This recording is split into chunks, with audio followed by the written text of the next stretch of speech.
When I was broke, I had rich habits. When I was broke, I had rich habits. Yeah. We gotta get him a rap video. When I was broke, I had rich habits. We're back. Episode 20. Episode 20? Episode 20. Tanner wrote it on my sheet in big bold letters so I didn't screw it up.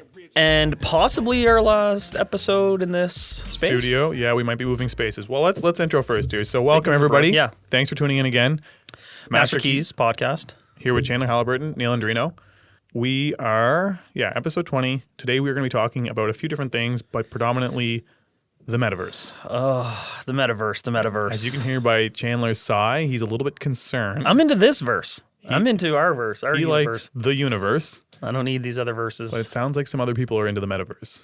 So we're going to dive into that. Yep. Find out why you should sell all your real land and buy Metaverse land. Well, I know you've mentioned this, and a lot of people mention this is kind of cool, like where attention and energy goes, money follows. Yes.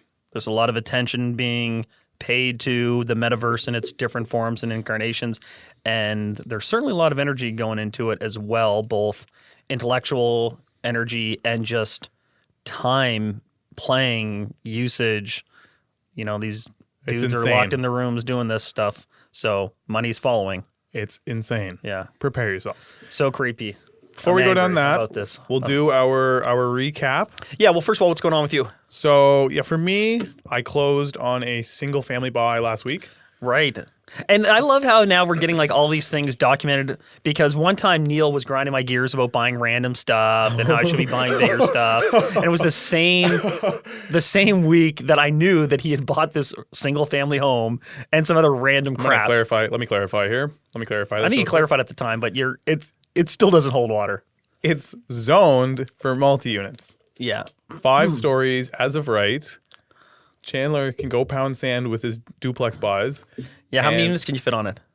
Not that many, maybe like 20 or something. I don't know. No, that's but you know what? And to be honest with you, it's the same as you when you bought yours. Then I now have immediate regret in the sense that I don't know if it's worth my time, energy, and effort. And this is a big thing we've talked about, is creating your plan. And I don't know if it fits my plan. A lot of agents listen to this podcast, so if you're interested in buying it for exactly $50,000 plus fees above what Neal paid for it, hit me up. Apparently, there was a few people interested at the same time, so yeah, there was for sure. We're gonna rent it out. We'll get a good strong rent on it, and but if somebody wants to buy it, let me know. It is zoned well. The neighbors are willing to sell. There's some potential there. Let's put a package together. Yeah, this is just an advertisement for Neal's property. Yeah, exactly. This is what we've been wanting this whole time. But so I did that, and then in about 2 weeks, I'll be closing on the 19 unit I've talked about many times. So that's coming along. Financing's in good place. I'm really excited about that. We got a good lender that's going to do a blanket over another property that I have, and then also offer us good, strong construction financing on like a 2-year term. And it's at a reasonable rate. It's like prime plus like 200 basis points, like basically 4.5%, which for construction money, honestly, is pretty reasonable. Obviously, if you go the full 25% down and you follow all the construction rules, you can get it down to like 2.5% money. But these guys are a little bit more flexible. 85% loan to cost on construction. That's good. Working with appraisals for draws versus a construction monitor, which is really nice because the construction monitor is a job in itself, I find. Yeah. And it can be expensive too, because every time you do a report, it costs money, and it takes a long period of time because you have to create the report, send it to them, get it approved, pay for it. They got to come out and inspect, and there might be changes, and you got to do the report again, and it can be a big pain in the butt. So anyways, long story short, I'm excited with that. And that same lender is actually looking to refinance 30 units for me that I have already and replace what I have in place for construction financing, because there's a much lower rate, because right now I'm with private money. So they could save me a few bucks, because right now I'm paying 12.99%. Woo!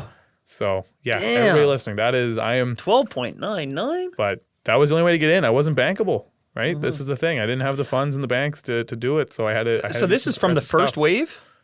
This is on the same street that I own majority of the buildings on, and what it was from the first wave, and it rolled forward, and then due to the environmental issues that I faced earlier, I was unable to get it covered. But this bank is actually willing to step in with the quote that I have for my environmental work, and we're factoring it in as part of my construction budget. Right. And so they're understanding of that, and with a 2-year term, that's enough time for me to get it done. So they're going to include that in there as part of the renovations for me to do the work to get the enviro remediated. So that was on these most recent acquisitions. This wasn't private money you were holding from your ones down the road. Both.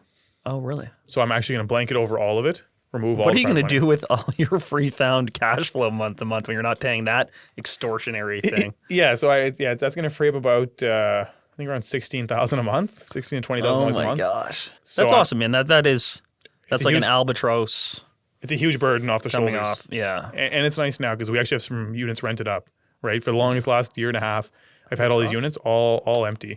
So, it's a big step. I'm super excited. And this bank is awesome. They're out of Toronto. They actually were on pause because of COVID. They were coming here about 2-3 years ago. They just started lending here this year. They came after phase 3 was opened. So, Nice. yeah. Cool, man. That's super exciting. That's super exciting. And then the last thing was this morning I had a meeting with some councillors at Halifax City Hall. We are just talking about some other development sites that I have. Single site for me, and then my clients also have one in the Bedford area. Mm-hmm. And we were just discussing like the potential of what would go there. Now, Bedford's a bit of a different market in the sense that they're not looking for high rises. They're more on the low to mid rise. Yeah. So we were just kind of chatting with the councillor, kind of getting a feel for the neighborhood, what he foresees, what the market sentiment is right now. And unfortunately, he said it's not very positive. No, I don't think you're going to get a lot of neighborhood support in a lot of areas of Bedford, which is why you don't see a lot of rentals around there. I mean, anyone ever asks, like, oh, what do they feel about development in this particular area? It's like, well, drive around and see if there is any. Yeah. And there's not a whole lot. not. Like, they did some stuff down when they redid all the whole waterfront, and there's those condo buildings down there, but even those are pretty low rise in the grand scheme of things. 35 And then feet. they've pushed obviously a lot onto the main drag there, Bedford Highway, and then in the newer areas of Bedford, they've pre-designated pads when they do these master plans for these communities. But if you're in kind of old Bedford, Yeah. good luck. Where's your site in Bedford? It's actually in the Rocky Lake area. Okay, so yeah, behind yeah. Sunnyside Mall. Yeah. I think we're in a good spot to get a small building. Nothing crazy, not nearly the densities you'd see in other parts of the city. Mm-hmm. But that was actually the recommendation of the council. He said, you want to make sure that your neighbors are on board. That's going to be your biggest opposition, honestly. Mm-hmm. He said, you'll get the councillors. He's like, make sure you bring good design. He said, that's a big part that he says a lot of developers in Bedford have missed is they come with this classic box style building.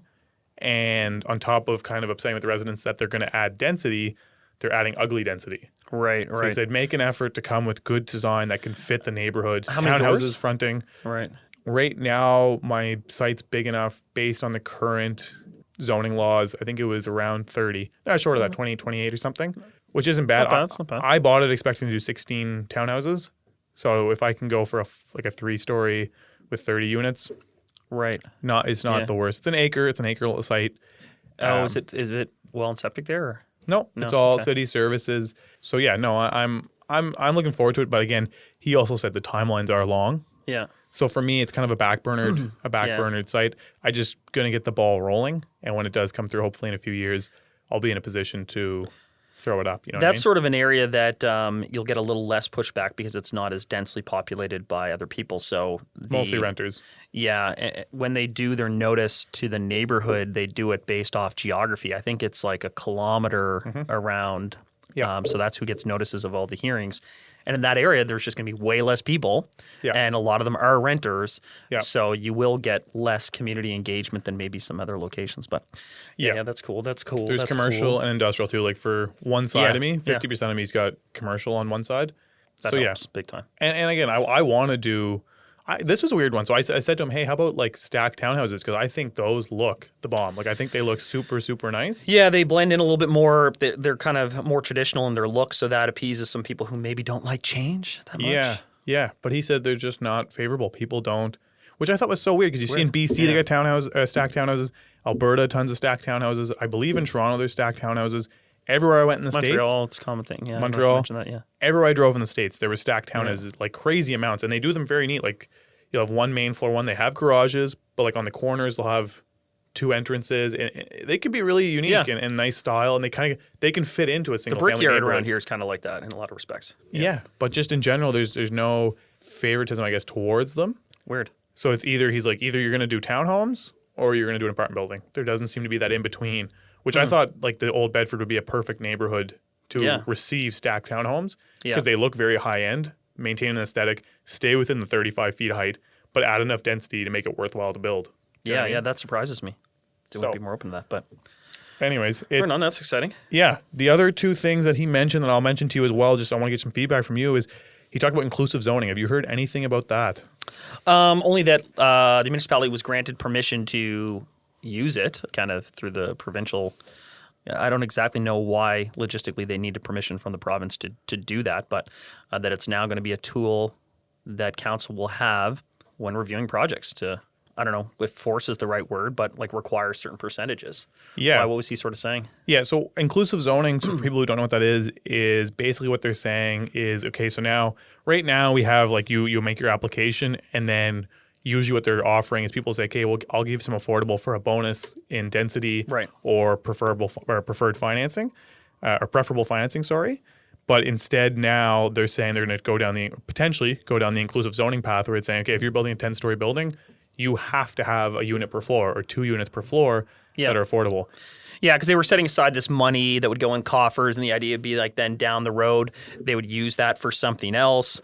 But that money then just sits in this coffers, and then they never know how to direct it, and blah, blah, blah. And then it sort of delayed the immediate impact where, like, okay, this project got finished, we got this money, but now we have to take this money, pivot it over here, and find something else that could be years and years away. Yeah. Wouldn't have been better to have just made them do it in the existing project. He just mentioned that seems to be a much more prevalent thing that they're talking about quite a bit, and something to look for in the coming years. It's also going to jack the value of existing permits and existing development applications that are approved. Because Exactly. if you already have it and it didn't earmark inclusive zoning, then you're kind of grandfathered into not including this. The obvious question is going to be how much and what constitutes affordable. How is that going to be allotted? Because you're getting the same applicant walking through the open house for the whole building. Yeah. And then they're applying just, I would like to live here in one of these units. Do they get ushered over here based on some pre-qualification or not, right? So there's a lot of things to work out about it, but it sounds good, and there seems to be a lot of interest in doing what sounds good. Yeah, Whether or not it there's some does merits, good is but a different question. Exactly, if it's laid out properly. And then again, I don't have much more on that because he didn't really have much himself to provide with us because I think it's still very infant stages. Yeah. But the last thing I found in the meeting that CMHC's preferable financing was thrown around a lot, like in a crazy amount, as kind of like, why is it even a question to build affordable when CMHC offers you such a great program for building affordable? Bullshit. Why wouldn't you? Why That's wouldn't you build ridiculous. with affordable? Because it just makes it so much easier to finance. And I remember you last week had mentioned that might not be the case. So I kind of want to hear what your take was and get maybe some more detail. Yeah, I on mean, that. like I feel like that's a horse that's been beaten numerous times over. One, it doesn't result in affordable housing, really. $1,400 to $1,800. That's been covered at length in the media that's not really solving the deep affordability question. But the challenge more recently is, it was great if you got approval for it 12 months ago when rates were at an all-time low, because they make you build in this flexible range to your application, knowing that during the course of your 2-year build-out, rates are going to change. Yeah. So they build it out a wide band and qualify you within that. That's similar to how they stress test individuals going for residential mortgage. Like they stress test you at a higher rate than you'll actually get. And they have to do the same thing speculatively on a construction financing. And I know since the time that I began looking at my current build and drawing out all the numbers in the spreadsheet, it's gone up a full percentage point, which doesn't sound like much until you get into the nuance of, oh my gosh, that changes my numbers just a little bit. And in order to get the deep affordability that I might qualify me for this program, like I can't do it. And this sounds like you just make it affordable and then they give you the money and things are great. It doesn't matter if you can't afford still to pay the mortgage. The numbers on it get so tight, like you do have to qualify for the mortgage. And if they make it cheaper and cheaper and cheaper, like that is the rents, that all sounds good. But if you can't cover the mortgage payments, the building doesn't get built. So this idea that is a solve everything is so ignorant of the reality of that program. It's very, very, very, very difficult to get. I mentioned before that it was 1 in 4 that got approved years ago. Now it's probably 1 in 5 or 1 in 6. And if rates do what we all expect them to do over the next 24 months, It's just not going to happen. It's just feasible. not going to be applicable in any way, shape, or form. And then there's the fact that it doesn't address what the actual problem is. And this is something that I would think with all the conversation we have about affordability, that we wouldn't still be playing these games of talking about affordable with a capital A and it meaning different things to different people. Nothing about that program is going to address the real affordability issue, which is rents under $1,000. Because the only way you can do rents under $1,000 in new construction, especially, is if the government builds it. Subsidy. Like, or government. The government has to build it. Yeah. Because you cannot build it and rent it for $1,000 and under. It's not possible. And where that supply is quickly disappearing, the government is going to have to intervene and build that stock. And they refuse to acknowledge it. And so they throw around all these other things and people pat themselves on the back and, yell different obscenities online as if that's somehow moving the needle until the government steps up and says, we are going to build these units. There is not going to be any affordability in the marketplace under $1,000. You can be upset about that. You can blame that on the private sector or whatever you want to do, but that is a fact. It is not changing. It is only going to get worse. So until the government builds and manages and operates and runs these buildings themselves at a loss, there's not going to be affordability under $1,000. Don't know how many times you have to say that. It's so obvious. I was playing this broken record in my head, man, as they continued to say CMHC at the meeting today. Yeah, I could hear you saying it, Chandler. I could hear it in the back, and I was like, Chandler's getting pissed right now. Listen, it is a fine program, and it can be helpful to the builder. It is not going to move the needle any substantial amount when it comes to affordability, even in the mid-range, but it's certainly going to have zero impact at deep affordability. And I think everyone should know that from a common sense perspective, but it still doesn't answer that problem of where these people are going to go that are trying to pay under $1,000 a month. And we've touched on that in previous episodes. So I would say if you haven't heard that, take a listen on that. Yeah. And give us some feedback. And again, if someone has a solution or a way that they think would make sense, we are super open to receiving it, looking at it, and dissecting it. So yeah, let us know, because we have gotten a lot of comments with people saying what the issue is, but not much on the way of alternative options or ways to kind of handle it. So we'd be very open to see what people have for ideas. Yeah. I don't even know, like, the ideas are going to be, landlords just, like, home ownership shouldn't even be private. It's not a real job. And, you shouldn't be able to make money off of housing. Well, all those things we just can fundamentally disagree on. Private property laws in Canada states that you are allowed to privately own property. And there's tons of things that are a human right, i.e. education, healthcare, all of these things, including housing, that, yes, they're a human right, but that doesn't mean people cannot make money off them. Teachers make money, universities make money, doctors make money, landlords make money. It has to be fair and equitable, and people need to treat each other with respect. But if you're laying this entirely at the feet of the private sector, you are going to get nowhere, because it's not going to be fixed by way of the private sector. Thoughts on this, since we're going down this path a little bit here? I know. Why are we going down this path? I don't know. Chandler's it's fine. I like it, and Chandler all heated up. There's steam coming out of his headset right now. Yeah, I'm also getting texts from my mother-in-law asking me about the hockey gear for my son that's in my trunk right now. So I'm texting her, and this is also causing steam coming from my ears, though I love my mother-in-law very much. We may lose Chandler on this episode. But so recently, CBRE, which is a large commercial firm that does a lot of different things, marketing, properties, they do appraisals, market studies. They're quite involved heavily in real estate on all aspects: office, commercial, multi-residential. Yep. They hosted an event in Halifax, and a developer stood up with some pushback and some words for the city here. I couldn't make it, and I'm so gutted because I read the transcript, and I was like, my gosh, I would have done that thing where, like, I would have stood up on the desk like, oh, Captain, my captain, like, did that whole thing, the slow clap, like. And I think a lot of people were there, and a lot of people were afraid to do that, though, because they didn't want to upset anybody. But it was good that the big developer stood up. He's one of the not largest, but he's definitely one of the big players in the city. He's one of the largest. He's one of the largest, exactly. Yeah. I don't know if he is the largest. I don't want to drop any, whatever. I don't know. But he's in that wheelhouse. And one thing he made, which I thought was an interesting point, is for essential things, essential products and services or whatever, there's no HST on them. But housing, oddly enough, but there is HST in Halifax, but in other cities, like I don't think in Toronto, there's no HST on their housing projects. Interesting. Because housing's an essential requirement. Yes, it's like milk and books. Yeah. And my thing is again, this is the same thing where I'm sure a lot of people will give us the feedback that, like, oh, like, the builders make lots of money, they should pay the HST. Yeah. The 15% boils down to your rent. Your rent's also going to be 15% higher to just cover it. That's all that happens. It's not. It just gets passed down the line. So I was just curious, like, yeah, that'll just be right as like, oh, developers want a big tax break. It's like, no, what we're all agreeing is that this needs to come down in price. yeah, Price is input and output. Yeah. Your input pricing, your output pricing. They move together. yeah, 15% on something that you're saying you're trying to make more affordable for people. I understand the rationale. Do I think it's realistic? No.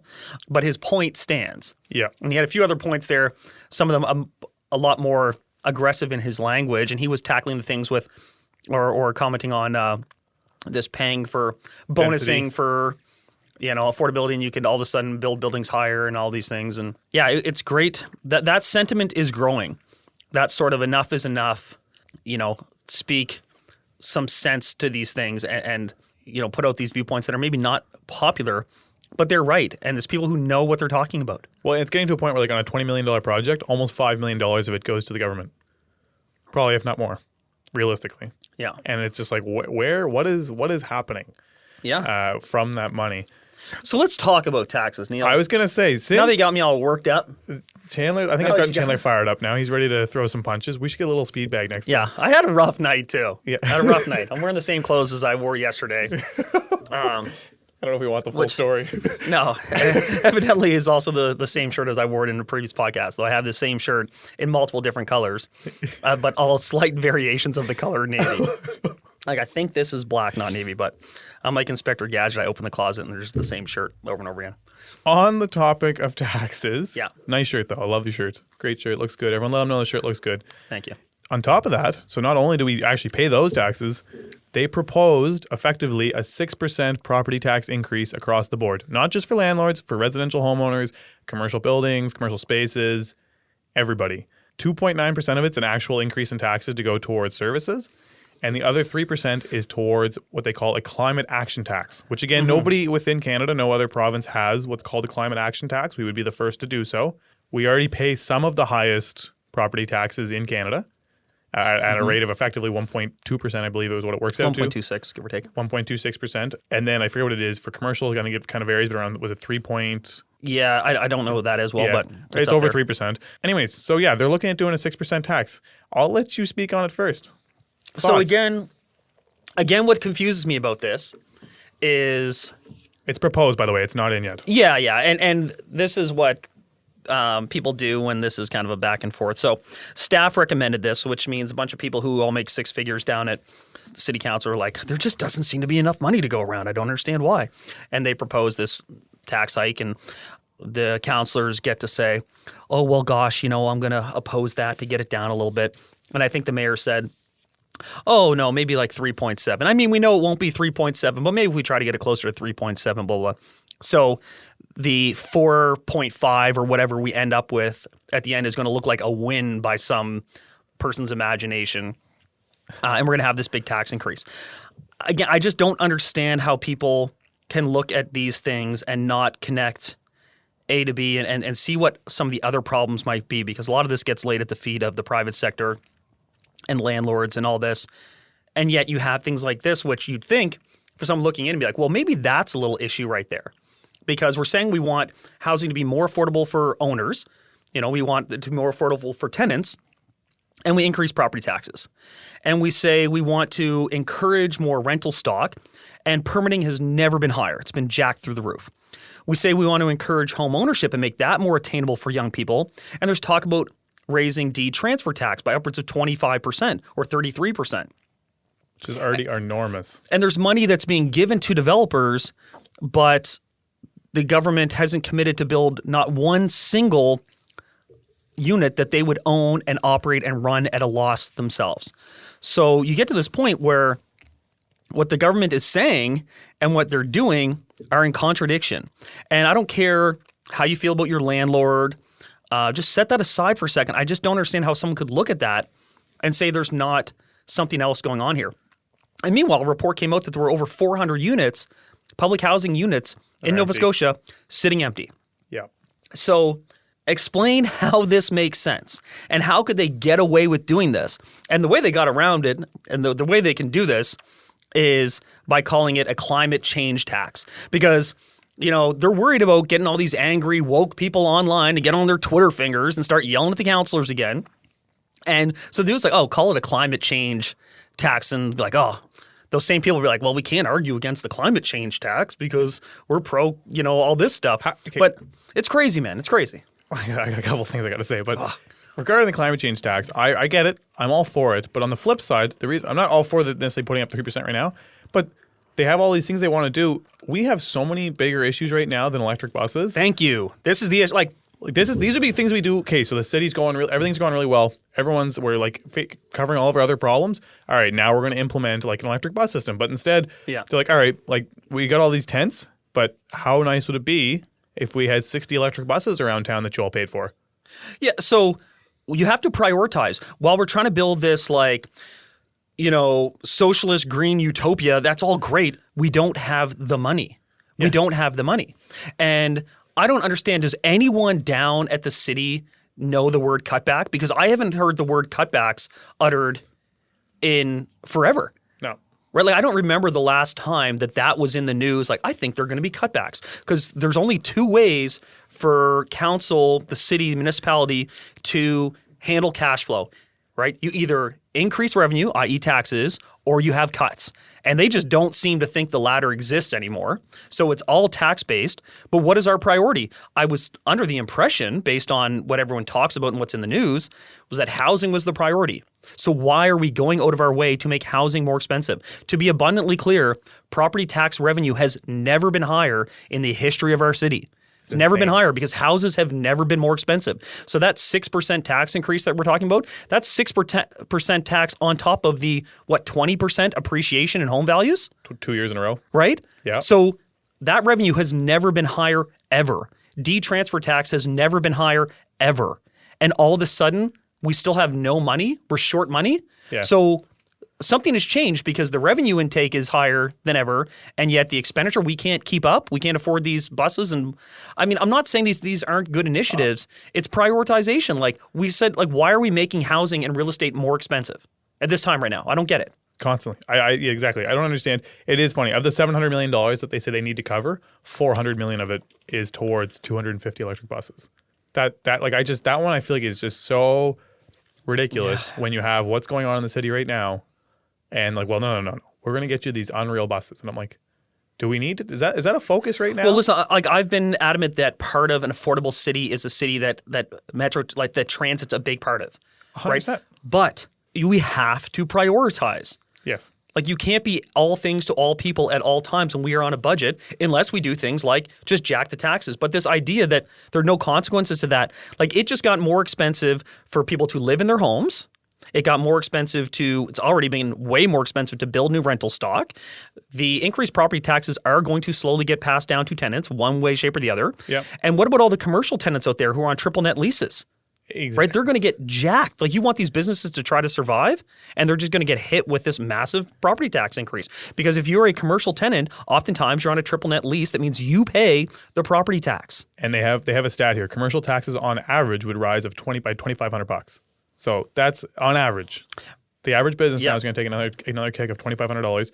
The thing that I think I found, I want to say funny, is the 2.9%. They said need to be put in due to the considerable effect from inflation. Oh my gosh, isn't that rich? Which is funny because on the flip side, we got 2% rent control. Yeah. And everyone's freaking out because we have inflation. We can't pay our bills. So the city's increasing their income by 3% to try and mitigate some of the expense increase that they're facing, but they've now limited the whole private sector to a 2% increase. So do you know why they say they have these 400 units? Because again, I think that bears repeating. There are more than 400 empty public housing units in the province of Nova Scotia right now, sitting empty. Yeah. And part of the reason is we can't find tradespeople to do it, and we kind of don't have the money because it seems like everything in the rental world, in the real estate world, has gone up in price. It's no kidding. Yeah, but no kidding. 2% lock. Let's go. So everyone who's now way up in their insurance costs, they're now going to be up in their property tax as well. They're already way up in their permitting while everything else is already inflated.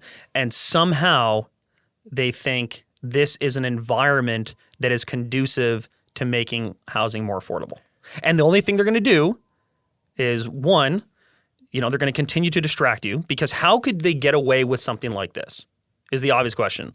Like, how aren't people more upset about this? And there's been some pushback, but like not the sort of pushback that you get. This doesn't get as much hits or traction on an article about this as, some landlord lost in a small claims about a $500 security deposit. In one unit. That'll get in one unit. Yeah, that'll get like 1,000 likes and comments, whatever. And this people don't even seem to notice or care. This has real world ramifications On 1 million people.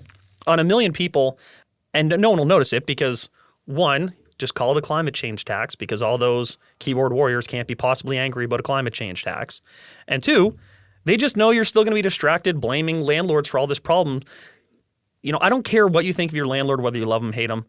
Look at this in a vacuum and ask yourself, like, is this something that I think is good for home property affordability, be it renting or owning, in this province right now? And it's just not. Like, of all years to do this, it's crazy.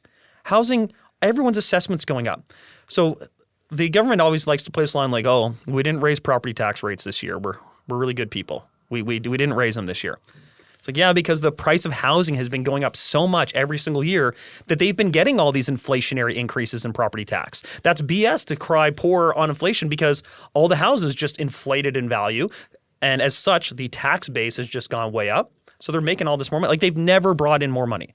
The other thing is they're using a tax assessment value for their numbers from like previous years, like from the last year. They know that's going to the next ones come out, they're going to be 25, 30% higher.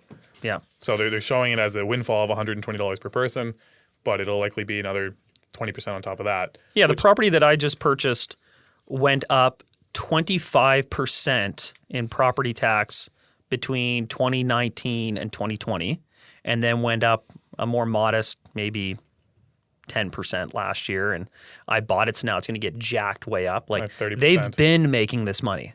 Yeah. Right? So I don't know. I don't know what to say. But like, it's just so frustrating that people don't even they won't even notice this sort of thing. Another one. What's that? Another one. Another one. Just add it on to the list. Yeah. We had a few people ask about that. So anyways, as you can see, a little bit disappointed on where it is. The other thing, I think the most disappointment is the action. I think, again, like these it makes sense. Like, taxes obviously do need to go up, but we need to see the action in response. And it just doesn't feel like we're seeing that. There's a lot of talk about how the city's going to reach these population targets. I don't understand how it's going to reach these population targets if they're not building the housing and the infrastructure needed. Like, they're so slow to do any of the things that are required. And like you said, I think it's getting to the point where they're banking cash and they need to make moves.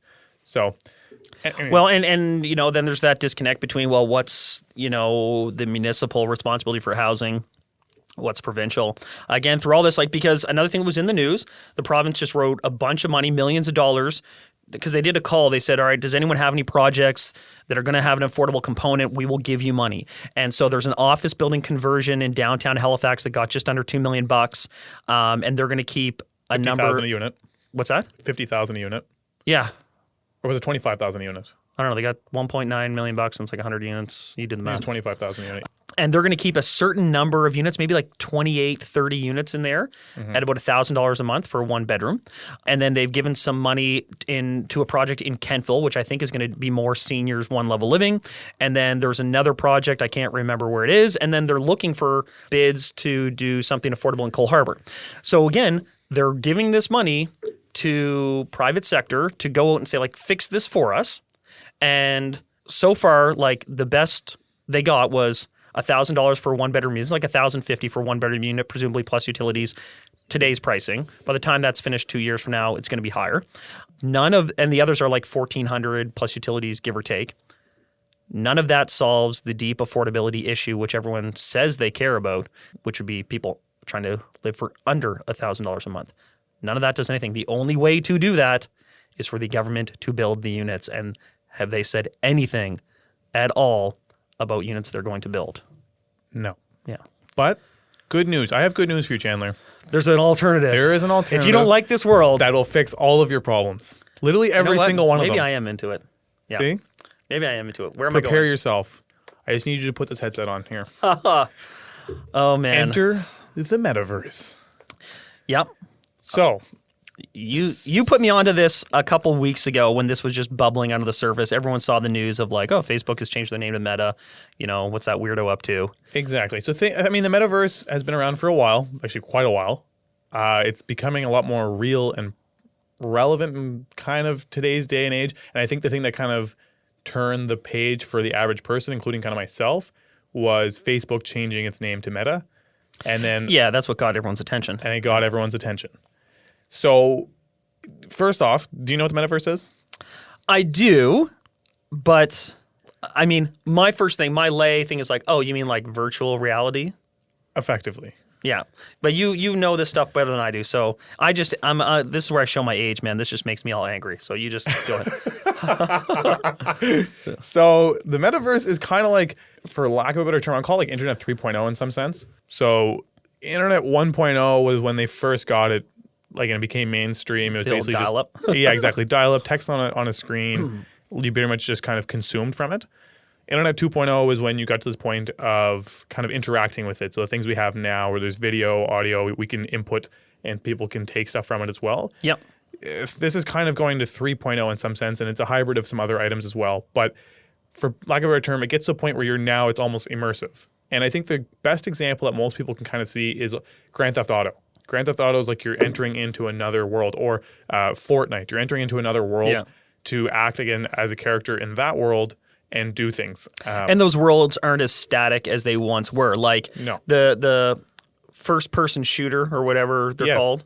I'm not a big gamer guy, so I'm going to show my ignorance here. But when I was young, it was like, all right, GoldenEye was the thing, and then it was Halo, and then I guess like Call of Duty and all this stuff. It's like, okay, you're a guy in this world, and then over time, it's like, oh man, like you could play with 3 other friends if you each had a controller and plugged them in and were in the same room. Yeah. And then it evolved to like online, and now it's kind of that to the nth degree. But those were still like in static spaces, right? Like Yeah. they were pre-designed by the company, and like you couldn't change the world in there, but that's what's also kind of changing. Exactly. And so you were, even now, like you use your phone so you can work off of your phone. This is effectively now literally taking you into that world through a VR headset, potential suits, and the whole works where you get some tactile feedback. It's probably will start with gloves.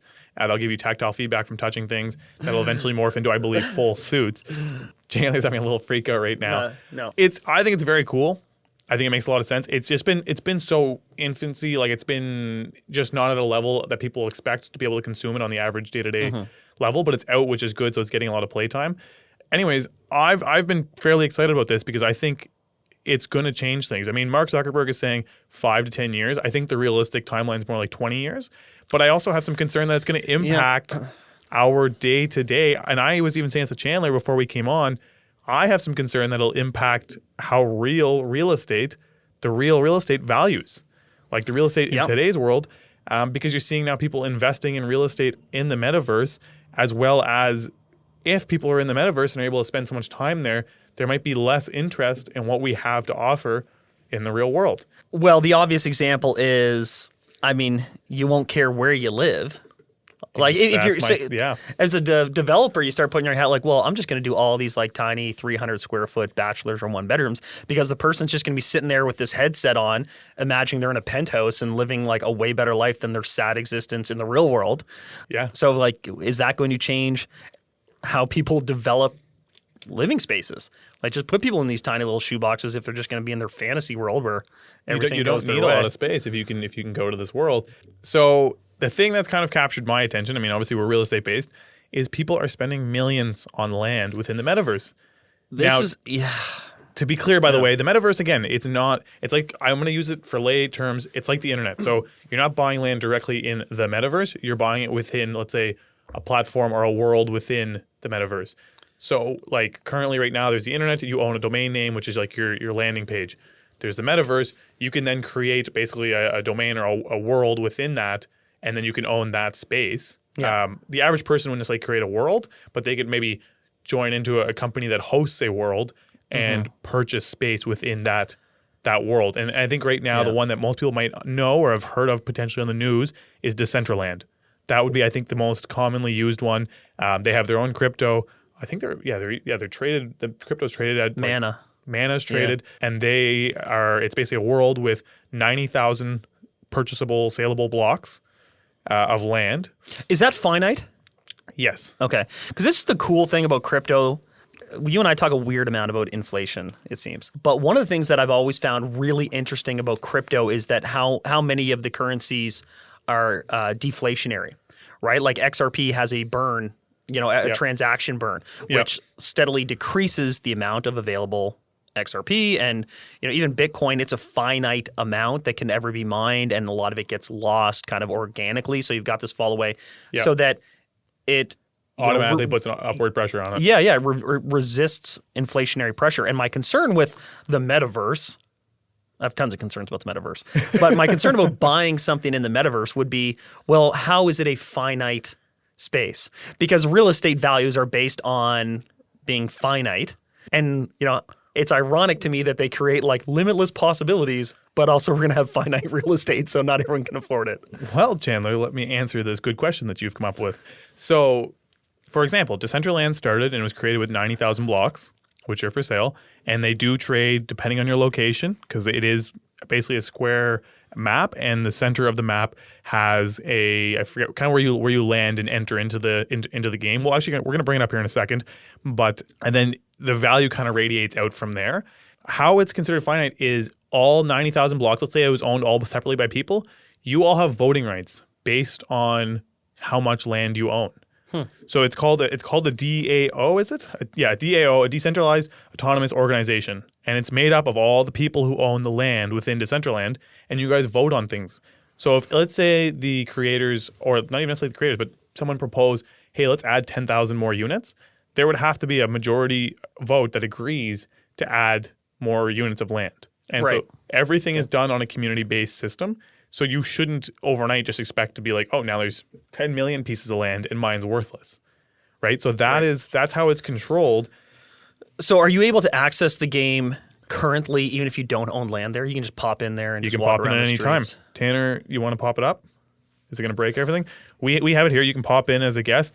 And so, so you purchase it, and the land is attributed by the use of NFTs, which is another big topic. But NFTs are non-fungible tokens.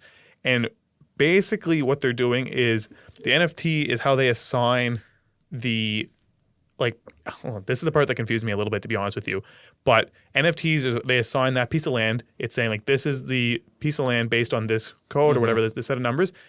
That is then assigned within the blockchain, and it's never lost because it's literally like, this is the piece, and the blockchain tracks all of them. So when you trade the pieces, there's no replicating it, because that exact piece of land is there and registered, and you can't re-register that exact same piece on top.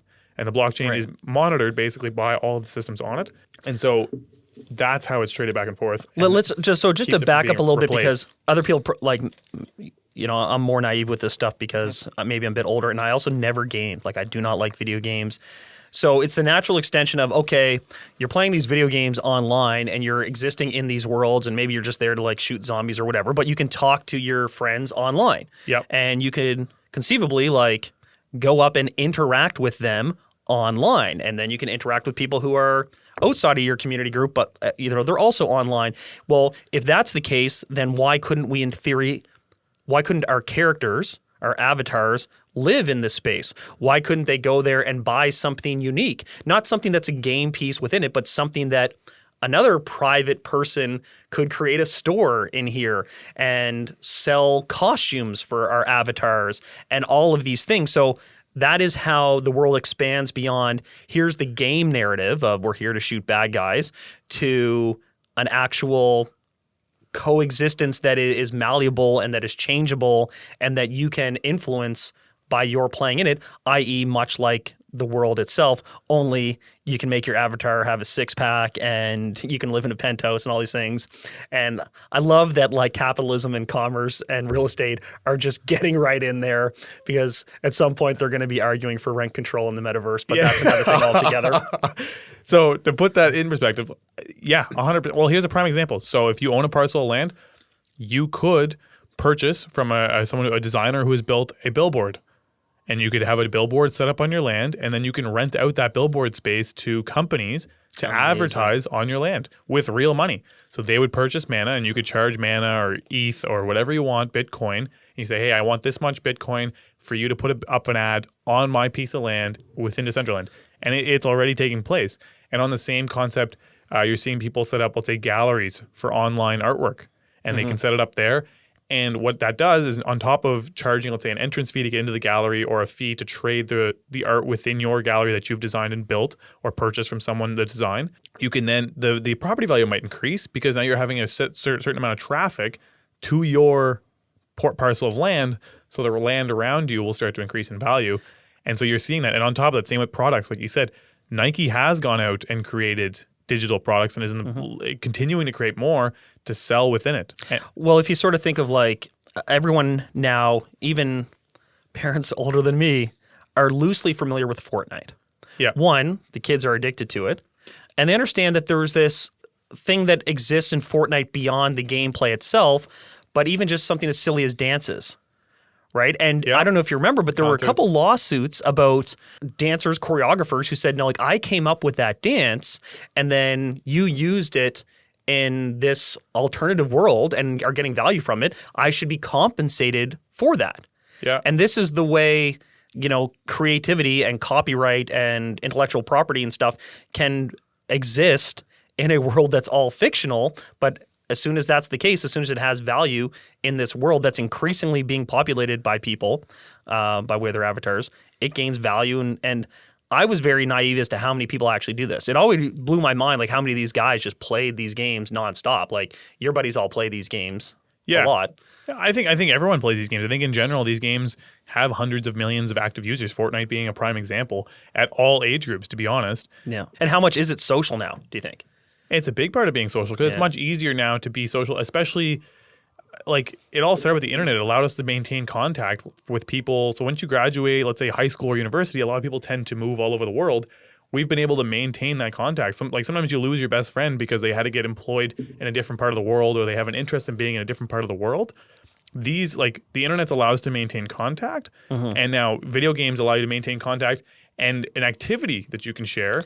And the metaverse is increasing that. So now you can not only do activities that are just video games, you might be able to go in and do like shopping. And COVID sort of pushed this to the forefront too, because people who had never, you know, even knew what Zoom was, all of a sudden like Zoom is now part of our, you know, our common day life, right? Like this idea of interacting virtually with people that you hadn't seen, and all of a sudden, I mean, I did this in COVID. We were like playing a game. Yeah. Like, so all of us would be logged in from different parts of the country playing the same game. Yeah. And then so it's a natural evolution to go from there to like, well, what if this game exists in a room and this room exists in a building and this building exists in a city, and you just build it out from there. You had the layers. Yeah. Do you want me to blow your mind? Blow my mind, Neal. Piece of land just sold into Decentraland. Oh, man, I did hear about this. Yeah. $2.43 million. And these aren't imaginary bucks. These are real. This is real money. Cold, this hard part's very real. USDs. Yeah. Well, actually, it was mana. Yeah. Whatever the hell mana sorry. is. It was traded mana, but to boil it back to dollars, and it was actually a real estate firm. So think about that. That is far higher than, and I think it was commercial real estate, wasn't it? Yes. Yeah. So someone bought a piece of commercial real estate in Decentraland, presumably on a great location. Yes. Real good exposure, great walk-by traffic, for $2.4 million. Yeah. But here's another one that I thought was very neat. I believe it was Domino's. I think it's in Decentraland. Domino's has a piece of land, and they built the Domino's there. And so without leaving Decentraland while you're wearing your headset, my God, you can order the pizza to your house and never have to actually take off your headset. So you can be playing the game, and you can go to Domino's and actually place a real order at your local. And it still arrives in 20 minutes. And or it it's free? still arrives within 20 minutes and shows up at your door. The whole works. But you do it right through the game. So you don't have to take off your headset to open the app or phone call them. You can just go there and deal with somebody through that. So it has some serious application, and I can more and more see the value in some sense on how it's going to impact things. And so, well, it's going to ruin humanity, right? So there's that. It's going to change humanity. You know, there's some things in general that the VR has some strong. Chandler's looking at me very concerned. I see both ends of it. Again, my concern sometimes is like you said, do people need like the unit sizes? Do people need bigger units? Are units going to shrink in size? Does location matter anymore? Right now, everything's location, and we're spending all this time, effort, and money to get into these tight downtown cores. But if you can do your office job from anywhere in the world, which is increasingly common, and you can maintain contact with your friends anywhere in the world. Do you have the Zuckerberg thing too? Can you cue that up? Just while we're doing this. then why would you need to be in a certain location? Yeah, I mean, and if people haven't watched Zuckerberg's Metaverse video, Check it out. it is worth checking out. It'll make you nauseous a little bit. But he speaks to that point of like, well, you can work from home, but also like we can create a space. Like, look at this pumpkin pie haircutted freak. Like you can create a So space robotic. that feels either one, like your actual office, or why make it feel like your actual office? Make it feel like an office that's way better. Sitting on You top of a know, volcano. and we're all here interacting. And then there's these examples like, all right, we're all sitting around here playing cards. And then there's this super like hyper real moment where someone in the metaverse gets like a video call from The real world. The real world, but like in the metaverse they get the call, which is that's- like some layers of hyper real stuff that I can't even get into right now. But This it's is where they're trying to integrate it with real life. but it's escapism. At the end of the day, man, it is escapism. And that's what I'm concerned about. My kids have been playing this game online called Roblox, and I never thought anything of it because it's not that impressive looking of a game. And as far as I could tell, they just like wander around, but they find it cool because they can both wander around together in the same area. And the other day they were like, oh, come over to my house. I'm like, oh, that's funny. Like they just sort of think they have a house in this little spot. And they're 6 and 10 to put in perspective. And this was weeks leading up to this whole metaverse thing. And so it's like, oh, that's kind of similar to what they're doing. So I looked into Roblox, and I found a stat that over 50% of kids under the age of 15 play, i.e. present tense actively, Roblox in the US. And so some of those kids are under 4 years old. So really between 10 and 15, it's probably more like 67% of kids are playing Roblox. Yeah. And it's another like free design, player created content, and the challenge they've had is like then some guy opens a strip club in like the metaverse or in Roblox, or there's these chat things where all of a sudden some people are chatting to children on there, and so now they've built this whole infrastructure to try to limit some of these things, but it's a challenge, and I think it's just bad for humanity. Like we are already becoming increasingly extroverted. No one wants to even make a phone call. Everyone's like, oh, I'll text, but heaven forbid, Yeah, I don't make phone calls. A phone call comes through, and people are having way less sex now. Like under 30, like the amount of sex people under 30 are having is dropping steadily. And the reason is because they're in these VR situations. Instead of going out in there in the real life and meeting people, all the apps in the world designed to meet, mingle, and fornicate, and these nerds are in their VR systems, instead. And so people aren't even having sex as much anymore. Like this is. They're going to create suits so you can have virtual sex. I know they're going to create suits to have virtual sex. I think that's a big part of what the Prepare yourself. metaverse. You're going to be able to pay like $10,000 to sleep with Megan Fox. Well, you happen to know that the gloves are already in the works. I don't want to know what those gloves do, and I hope they're washable. But like, I just can't imagine this sort of escapism from reality is a good thing. It's very, very, and then I came to love Big Brother because I can put on this headset and all of a sudden all my problems go away. I mean, who cares that we, burn the earth to a crumble? Not in the metaverse. Like we'll just pop in there and, the rainforest still exists in the metaphor, so we'll just ruin it out here in the real world. I don't know, man. I don't know. I feel this is a slippery slope. As you can tell, Chandler's all on board for the metaverse. He's already ordered his headset. I do like the idea of buying some real estate there and making money off it, but And that's what I wanted to quickly touch on was making money in the metaverse. Now, I agree with everything you're saying. Unfortunately, I believe that the forces at play that are putting this into action are stronger than really anything we can touch. Totally. And I think the natural human desires and pleasure and enjoyment that'll come from it will take it over. Right, like how kids are so addicted to these games already, like Roblox, Fortnite. Yeah, Call they're of training them Duty. at a young age now, right? Exactly, and all of these games, Grand Theft Auto, they're all and Grand Theft Auto has been the most successful game for the last like 20 years. Before really like a lot of other big giant world-based games were, Grand Theft Auto has been huge for this reason that people can reinvent themselves in this world and do whatever they want. So I agree with you that it's going to have a negative impact on our world. But I think more so for me, I'm more like eyes wide open. How do we make money from this? Yeah. And I try to do some research. Obviously, there's a bunch of different ways in actually investing in the real estate within the game. Yeah, I mean, like I love the idea of making money, period. And so We need to invest in some real estate here.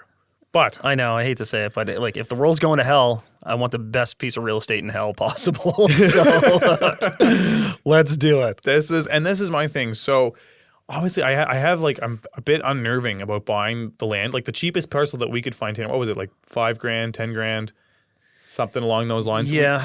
Which seems like it's a fairly large investment to make, and I understand it's an NFT, so technically it can't be replicated, and you do own the parcel of land within the metaverse or sandbox or wherever it may be. But what stops somebody from creating a new land Well, this is just it. Like, that everybody then wants to be in versus the previous? yeah, like how do we know that Decentraland's going to be like the spot to be? What if it's Sandbox, this other one? Or what it like, I mean, Zuckerberg's going to smash them all because all he's going to do is like, oh, by the way, like if you have Facebook or Instagram, you also are in the metaverse. Yeah. Like it'll just be instantaneous. Facebook land. That data that they have is, you know, we've been wondering for years, like, what are they going to do with all that data? Well, they're just going to move us over to this meta space where it'll be automatic. And, you know, if ever there was one to probably bet on, it's that one. Because if you are the second or third best area, it's like any other thing. You know, prime real estate is prime real estate. You know, do you want to get in on one and not the other? And this is where I feel like it's going to be similar to like what the .com boom and all those things where right now, as the public starts to look at it, these first few that are in place are going to have a massive run. Yep. There's going to be lots of issues when you have mass consumption.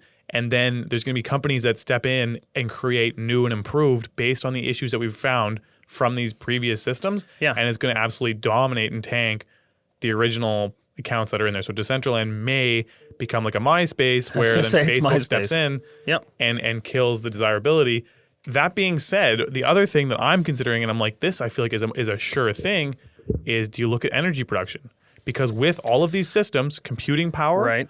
and all these blockchains, the amount of energy consumption is like we've never experienced before. Oh, I know. I looked into like setting up a couple mining devices in my house, and you can't justify it here, not with our Nova Scotia power rates. Exactly. And it'll consume more power than your entire house and your living existence just to have a few mining machines. And it's going to get to a point where almost everyone's console to just get into the metaverse is going to have to be so powerful that it's going to consume more energy than we already are for an entire household. So for me, in my head, I'm like, well, maybe it's worthwhile looking at energy creation, production. Right. Right? Yeah. That might be, and because again, where we're probably a little bit old school, we like our this universe, we like doing our investments. That's old school now. Oh, I'm old school. I like this universe. Exactly. Maybe energy production might be something worth considering. Yeah. Yeah. So, anyways, we're going to talk about the metaverse more. There's so much about it. It's so crazy. I'd love for everyone to give us a little bit of feedback on what you think. Like, there's things about the cryptocurrencies, how it impacts Ethereum, or not Ethereum, but any of the cryptocurrencies. Yep. How it's going to impact our day-to-day lives. Do you see yourself being somebody that would use it? How soon? The other thing for me, the big one is how soon do we see this becoming commonplace? Yeah, I mean, Zuck's saying 5 to 10. I'm saying 20. I just don't know how good are these gloves going to be. Chandler wants the gloves. Like the adoption rate to me as a layperson who doesn't play video games, it's going to take a lot to get me there. Right? I also have a couple kids. I can't be messing around in this stupid universe. I got things to do. However, for people who are already in that space big time, right? Like that's such an easy transition. And children who are raised immediately with their iPads, I don't know what this look is that he's giving me there. It's creeping me out. Kids that are already raised with an iPad in front of them and interactive game spaces, but interactive learning spaces. I mean, even like the math games that my kid does, like you navigate through this little map of math games, and it's a world where you learn math. So they're already early adopters of this technology. Now, Chandler, do you have Yes, any Neal. showings tonight? Oh, I don't, but I know where you're going with this. What if I said you just slip on this headset, your clients my slip on the God, okay. headset, Okay, I'm in. and, I'm in. and they walk through and you walk through without spending 25 minutes driving each way. Well, now you're talking about VR technology, though, not necessarily living in a metaverse. But this is what plays into it, Right. right? It has to be run through a system that handles it all and also handles, like, you can put all your forms in there and the transactions can be held virtually as well. love human interaction and relationships and social dynamics. That I See think in the that's so metaverse, good for bro. the brain of people. You're still going to have the interaction. You guys are going to see each other. No, like you literally can make an avatar that looks whatever you want, and No, but they're going to everyone's start. living their There'll be rules on that. Like if you rules right? like your Well, avatar is too well, hot. You're a stone cold 7. Your avatar is 8.5. That's not going to fly. But they can start to control that, and even like strength and stuff like that. Like if you can't physically do stuff within the suit, then it might not be able to do it within the world. Well, then it'll lose all the appeal. I think. Feel like this sucks just as much as my normal life. You're gonna be able to shake Imagine their going hand. to the gym in the metaverse and still not being able to like press 2 plates. That would suck. You might be surprised that there's going to be some applications that I think you'll be like, oh crap, Yeah. this might save me some time, and like you have to go to the lawyer to sign documents. Well, the evolution I of this don't. stuff is super interesting because, and man, like I'm a little bit older than you, so I remember when the internet came along. As crazy as that sounds, Shabakto Freenet was like this dial-up service type thing, and like it was a thing, and it made the screeching noise, and you couldn't go on the internet if your mom was on a phone call. Yes. And then to go from that, and this was also the age of like Party Line, where like you could do 3-way phone calls, and like that was a big deal. And then cell phones come along, and all of this to go from there. And even when I was in 2006, when I went away, Party line. when I went away to do my master's in 2006, I was, to try to communicate with my wife who was back in Canada was very, very, very difficult. Like there was no FaceTime. There was like, we got Facebook had an early version of FaceTime through its messaging. Very unreliable, very 240p. grainy, like not good quality. And then slowly from that, even to, again, this advent of doing meetings by Zoom or this software, that's new in the last 2 years, and things will never be the same. I have people now who go out of their way to effectively refuse meetings, insisting that it's on Meets or Zoom. And then I show up at the boardroom like an idiot, and they're like, "Oh, you're here?" I'm like, "Yeah, I thought like I would come in person." And they're like, "Ugh." Right? But gross. that's, it has come a long way in a quick period of time, and I don't know, nothing's off the table. But once people start buying it, and like we said, once the energy and attention goes there, the money follows. And people are always looking for these new frontiers, because this is why weed was such a big deal. Because for the first time in a long time, there was a new product. Completely a untouched. new- Nobody's in that world. Yeah. It gave opportunity to so many people. The internet was the same way. It's like, this is something entirely new. This isn't like a different twist on, this isn't like putting a clock radio in something else. This is that new. And this is that new. And that's what creates a lot of desirability, because a lot of people, like you're saying, might have an opportunity to start something that they're like, this is something that could do amazing there. Like this world is not necessarily tapped for opportunities, but it's become more difficult. Here's a new world that we can do what we want to do. Yeah. Anyways, before we go further into this, Crazy. we're going to start filming from the metaverse. My avatar is going to be dead sexy. I'm hoping we can get some feedback on that. Anyone listening, Yeah. give us some feedback, questions, and all that. I'm going to keep digging into this, and I'm excited about it. Also nervous and scared at the same time. But I'm going to start doing some updates on the metaverse on our weeklies. Keep us informed. Also, I think it's also going to be a big gateway for cryptocurrencies, because there's a bunch of people who are maybe, there's more gamers than there are investors in crypto. And then as soon as you enter these world, all of a sudden, all crypto. you have to have a wallet, Yeah. right? Like you can see, I don't know if people could see when Tanner brought it up, it was like, do you want to play as a guest or do you have a wallet? Yeah. All of a sudden, now the adoption of cryptocurrency is much more commonplace. Yeah. So that's why I bought into crypto, man. Let's go. Let's go. He's all in. I'm all in. All right. Thanks for listening, everybody. I hope you liked it. Like, comment, share. Share, please. If you have somebody you think that would enjoy Yeah. what we're talking about, let us know. And Yeah, man. Appreciate you everyone. guys have been great about sending in questions. Keep doing it. We want to address them and trying to go over it. We're changing studios hopefully by the next one. Yeah. So let us know if there's a big difference, but we'll update you guys there once we're there. Moving on up. All right. See you guys next time. Thanks for listening. Bye. When I was broke, I had rich habits. When